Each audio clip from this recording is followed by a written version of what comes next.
Hello everyone, welcome to the video. Let's begin with our book, Knowledge World, a course book of general knowledge for class 6 by Seraphic Era Publications.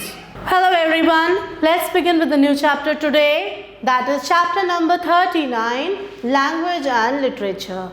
Now in this chapter, you have to read the respective hints given and the blanks given for them. Write the answers or fill the blanks with the help from the words from the help desk. Let's begin with the exercise now. The first blank given over here is early Buddhist literature was written in the language dash, and that language is Pali. We call it Pali, P-A-L-I. Then the next one is the ancient Dravidian language which is still used in India, and that language is called Tamil. Third, the concluding part of a literary work is called as dash. Now what it is known as?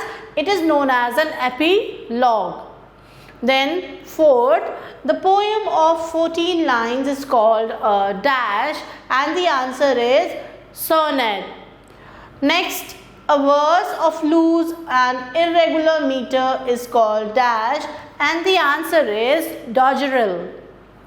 Next we have, what is the Nadu in Tamil Nadu? What is the meaning of the word Nadu? And the answer is homeland. Then the seventh is, in the word petroleum, petro means dash, and what's the meaning of petro? It means rock. The last question of this chapter, dash is the popular word which is derived from the word vid, which means to know, जिसका मतलब होता है जानना, and that word is Veda, V-E-D-A, Veda.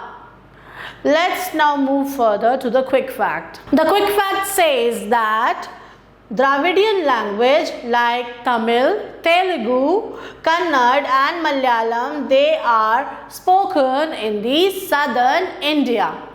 The next question for you children, that is your answer please. What do you call a word that has the opposite meaning of another word? So let's look out for the answer.